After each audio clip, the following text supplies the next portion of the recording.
to have the audacity to sit there and say, we're not even going to have our main card pay-per-view bout, the thing you're paying for, finalized until the middle of the week before the actual pay-per-view, and still expect people to just shell out $75, not even really for the pay-per-view. If anything, you're probably paying for the Francis Ngannou versus Cyril Gane. The Moreno versus Figgy, obviously, people love to see it and all that. It's going to be a very fun matchup. But even with those two title fights still, is that worth $75? I don't know. I couldn't tell you, and I'm going to say I'm not paying for it. I'll be watching it. I'll be going to a sports bar, but I will not be paying for it. So with that being said, I just have a little bit of a beef with this whole entire process that we have. We're kicking the year off in kind of a weird way. We got the pay-per-view, cool, but to move up to $75 increase, man, after a while, someone did the math, and you're spending over like $1,000 every year if you're like a real fight fan and you're watching and tuning into everything, doing it the right way. AJ, I'm not encouraging piracy or anything over here, but what I am saying is that at a certain point, you have to gauge the audience, and if it's this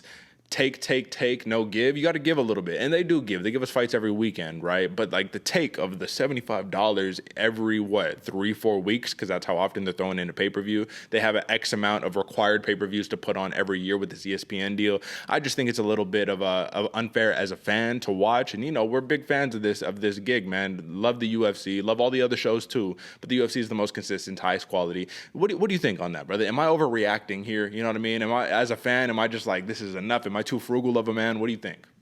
No, man, I agree with you, and it is ESPN that's really pulling the strings on this one. Even Dana White let that slip that it's not them raising the prices, but it's ESPN, and I think it's I mean, it's hard because, you know, they do have the most production value. They really do put on a great show. They're really just trying to see how much they can squeeze out of the consumer. And unfortunately, a lot of people are going to buy. I know me personally, man, I'll be with you. I'm watching the fight at a sports bar. I'm not going to be watching it, you know, shelling out. That $75 is a little rough every single month or every month and a half, however it is, man. But I do love the fight. So I can see why some people would pay. But I agree with you, Derek. This one, I mean, in order to not have your ducks in a row or to have people falling out, because we know the fights fall out all the time. You know, there's always, like we've talked about before, the undisclosed injuries. There's stuff that happens. We're living in a COVID time. So, you know, there are extra reasons why fights are falling out. But at the same point, man, if you're going to charge somebody that much money, it's a little rough that you're not even having, your prep in order. Even there was even a little preview into this show, folks. I had to reach out to Derek yesterday. I was like, "What's the actual lineup, bro?" Like, what? I've seen so many different things from Tapology to ESPN to SureDog to all these, you know, outlets that none of them are the same. So how does ESPN even know what they're going to do and still yet they're charging us $75? So watch this.